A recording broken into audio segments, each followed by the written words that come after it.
Jadi dia muncul lagi, pas muncul tatap-tatapan mata lagi, lihat gitu, terus dia ngomong gini. Hai dulur dan kawan-kawan, ketemu lagi bareng saya di konten penghormatan. Kalian tahu penghormatan artinya? Udah dijelasin ya waktu itu, tapi saya lupa. Pengalaman horor masuk rumah mantan.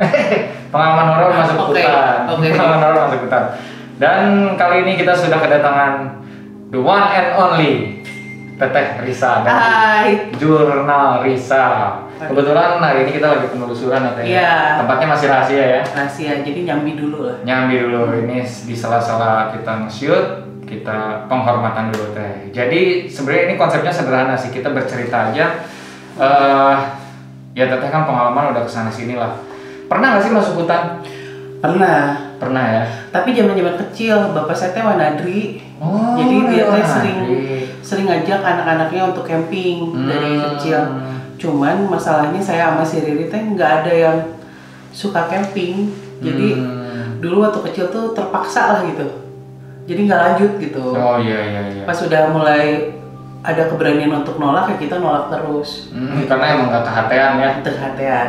Nah, kira-kira nih Teh, sebenarnya bebas sih pengalaman. Ada yang ada yang bisa diceritakan nggak deh? Kalau bisa di hutan, kalau nggak juga nggak apa-apa ya. Oke. Sebuah cerita yang mungkin belum di-share nih di konten penelusuran atau mungkin sebelum Jurnal Risa di YouTube ada. Oke. Nah, mungkin ada yang bisa di-share ke kawan-kawan penghormatan.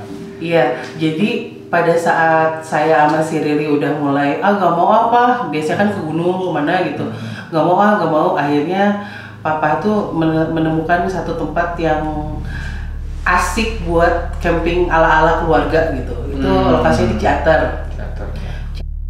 Kalau salah dulu namanya. Nah itu bukit, tapi beneran kita pasang tenda di situ.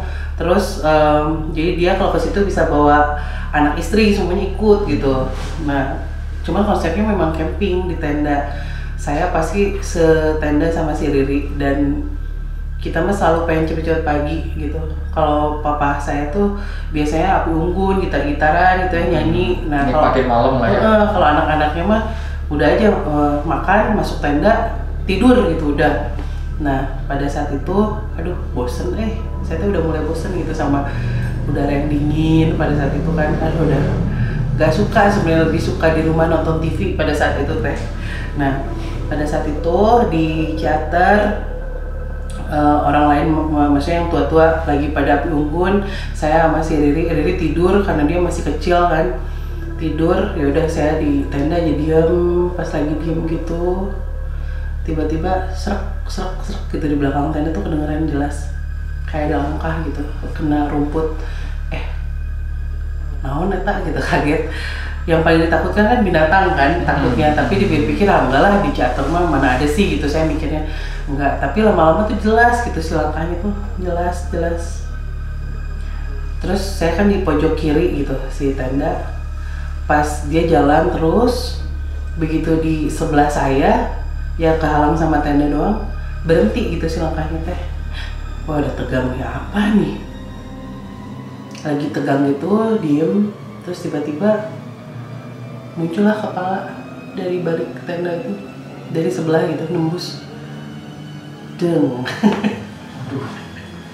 Cewek. Waktu itu penampakannya sih anak kecil sebenarnya. Dia kayak umur berapa ya? Kurang dari 10 tahun kayaknya. Belanda gitu. Terus dengan rambut yang kayak apa ya, Gollum tuh gak sih? Oh iya. Gitu ya, agak-agak botak tapi panjang gitu. Iya. Tipis terus, berarti. Tipis banget. Terus dengan lendir di semua baju, kepala gitu, kayak berlendir gitu. Wah itu shock kan. Tapi ketika saya kaget, ternyata dia juga kelihatan kaget. Dianya gitu, jadi mungkin dia tidak menyangka kalau kemunculan dia akan dilihat sama orang yang di dalam gitu. Jadi sama-sama kaget, terus dia mundur lagi, hilang. Wah itu gak bisa ngapa-ngapain kan, mau teriak juga susah kalau udah kayak gitu mah. Diam aja, getar. Kayaknya dia mastiin lagi nih yang barusan di dalam tenda ngeliat saya atau enggak gitu. Jadi dia muncul lagi, pas muncul tatap-tatapan mata lagi, lihat gitu. Terus dia ngomong gini, kamu bisa lihat saya.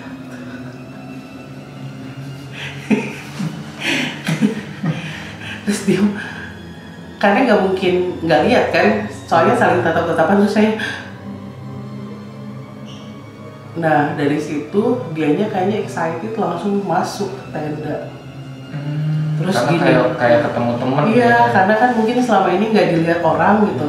Dia masuk, dia gini nih, posisinya gini, terus gitu, kamu lihat saya ya, kamu lihat saya ya gitu. Oh teteh lagi berarti di situ seolah-olah nggak mau melihat ya? Nggak lihat tapi diem kan ini.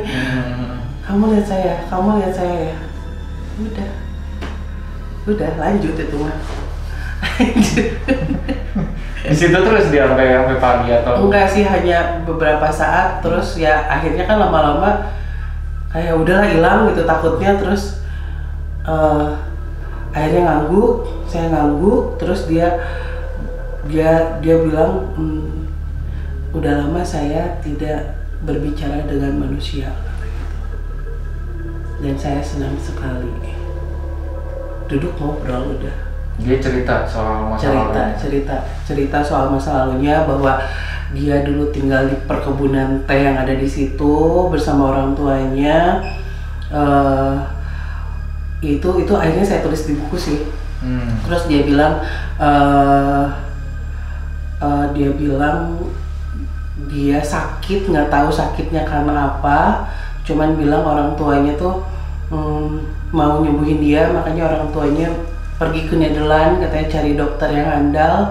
Terus dia ditinggalkan di situ sama pengasuhnya dan dibiarkan meninggal. Udah nggak balik lagi orang tuanya gitu. Terus dia bilang, ya kan akhirnya lama-lama cair gitu loh suasananya. Terus saya tanya sama dia, kamu kenapa masih di sini? Ya saya nunggu orang tua saya datang bawa dokter, katanya. Jadi sedih ya? Iya makanya. Nah biasanya hal-hal cerita-cerita di balik itu yang akhirnya bikin saya jadi nggak takut sama mereka teh. Kalau pertama ketemu pasti kaget aja gitu, sama kayak kita lah kalau lihat kuntilanak atau apa gitu kan, ruas gitu, shock. Tapi lama-lama ketika mereka cerita, akhirnya ya udah. Terus kenapa dia berpenampilan seperti itu ya, karena di masa-masa terakhir dia gak ngerti kenapa tiba-tiba rambutnya rontok semua, katanya badannya tiba-tiba terasa sakit, lebam. Terus dia juga sering memuntahkan lendir, dia bilang gitu. Dia juga belum mengerti ya waktu masih iya, sepertinya saya sakit parah tapi saya tidak tahu sakit apa, kayak gitu. Kayak gitulah. Luar biasa, dari yang serem ke, kalau kita tahu background story-nya ya pasti iya. Setiap ini pasti ada cerita masing-masing ya Teh ya. Iya, makanya saya juga di karya-karya saya berusaha untuk ya inilah salah satu cara supaya orang nggak takut kan, kita harus tahu background story-nya seperti apa gitu kan. Kenapa kuntilanak ketawa terus? Biasanya kan kalau orang ke hutan tuh sering tuh dengar cewek ketawa-ketawa atau apa. Begitu ngobrol gitu ya sama yang bersangkutan, dia bilang ya nggak tahu, katanya. Pernah ya si Junarisa penelusuran, terus ditanya kenapa sih kamu teh ketawa-ketawa terus gitu, apakah kamu bahagia gitu menjadi kuntilanak? Terus dia jawab ya nggak tahu, mau saya sedih mau saya seneng yang keluar suara tawa, katanya gitu. Udah nature-nya kayak jadi gitu. Jadi kayak iya itu mah karakter aja gitu. Iya. Keluarnya kedengarannya kayak suara ketawa, padahal pada saat itu saya pengen nangis, katanya gitu. Itu kan setelah tahu kan jadinya kayaknya karunya tesian teuing gitu. Seperti kata pepatah mah, manusia tuh selalu takut dengan hal-hal yang mereka tidak mengerti ya. Iya benar. Ketika kita sudah menggali, biasanya rasa takutnya hilang. Ya itu tadi bisa berganti dengan iba, dengan rasa yang lainnya. Wah super banget Teh. Mantap ceritanya ya, mau dipotong. Cuman masalahnya sampai ke tahap kita tahu ceritanya itu, kitanya kuat nggak gitu. Kebanyakan kan orang udah langsung ya kabur lah. Kalau saya mau pasti kabur Teh kayak gitu. Muntah pingsan. Iya. Kayak gitu nggak tahu nih kaki mau gimana nih. Kadang jadi tidak kompak Teh. Iya. Kompak nggak tuh bisa. Iya kan, terus ada yang bilang ya udahlah baca aja doa yang gitu mah kan, baca doa apapun juga takut gitu.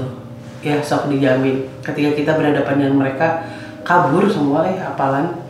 Iya ya. Udah. Susah gitu. Nah, iya bahkan yang di beberapa kejadian si Angga tuh mengalami dia memberanikan diri pada saat itu baca Al-Fatihah, ikutan baca Al-Fatihah. Bisa kayak gitu ya? Ya karena mungkin nggak semuanya hantu gitu, kadang kan jin gitu. Oh iya, hantu. Iya benar. Dan iya sih saya setuju tadi, kalau emang lagi panik, jangankan perihal yang nggak bisa dijelaskan ya Teh. Karena kita juga kalau lagi di alam, kita tahu nih langkahnya, misalkan kepleset harus megang apa misalkan. Tapi kan kalau panik mah udah ya. Udah paling berbahaya itu kan panik. Kita jadi nggak tahu harus ngapain, semua hilang apalan. Nah Teh, berarti nggak ada pesan-pesan untuk kawan-kawan yang secara tidak sengaja melihat apa yang harus mereka lakukan?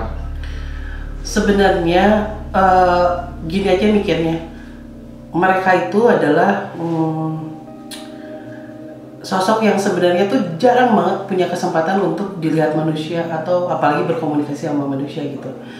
Ketika kalian diperlihatkan sosok mereka, ada sesuatu yang mungkin mereka ingin sampaikan gitu, tidak selalu hal yang buruk.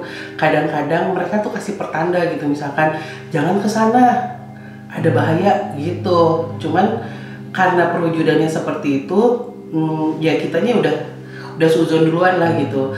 Karena beberapa, apalagi khususnya ya di hutan gitu ya, kalau sepengetahuan cerita dari papa saya tuh, justru sosok-sosok yang seperti itu tuh membantu buat papa ya, mungkin karena dia optimis orangnya, membantu untuk misalkan ada tiba-tiba melihat sosok apa, tong kadinya gitu, kayak gitu-gitu. Jadi sebenarnya nggak semua kemunculan mereka itu menandakan sesuatu yang negatif untuk kita gitu. Kadang-kadang itu ngasih tahu, ngasih sinyal, memperingatkan gitu.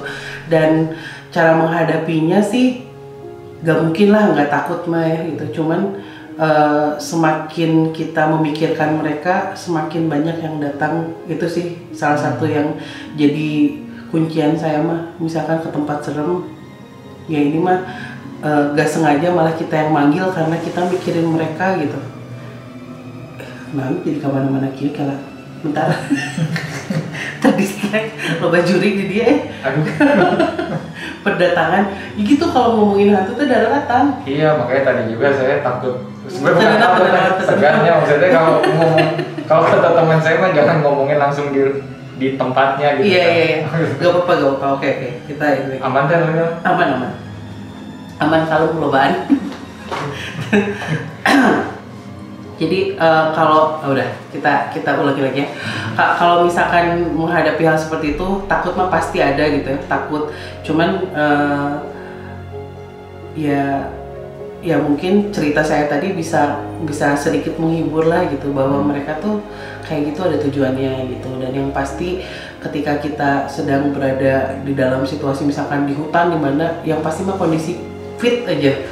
Karena sepengetahuan saya, ketika orang sakit, kelelahan gak fokus, itu gampang banget melihat mereka gitu. Jadi frekuensinya itu sama gitu. Biasanya kan manusia di atas, mereka di bawah. Nah ketika si orangnya lagi nggak fit, turun, klik ya udah, jadi kelihatan gitu. Dan seringkali tidak sengaja kayak gitu. Iya, makanya kan kalau di rumah sakit biasanya orang yang sakit banyak kan melihat penampakan, amit-amit yang koma gitu kan, banyak gitu dilihatin sesuatu karena mereka frekuensinya lebih tinggi gitu. Jadi ya paling bener mah jaga kesehatan aja sih, harus fit lah kalau mau apa-apain. Harus sehat dulu lur kalau mau berkegiatan di luar ruang ya. Kalau di alam. Tong maksakeun. Aduh cari awak tuh mau ikutan ke gunung soalnya diajak teman, janganlah. Nanti membahayakan diri sendiri dan teman-temannya. Benar. Oke, terima kasih Teh Risa, sukses selalu. Sama-sama. Habis ini kita penelusuran. Terima kasih kawan-kawan sudah menonton Penghormatan. Sampai jumpa lain waktu. Dadah.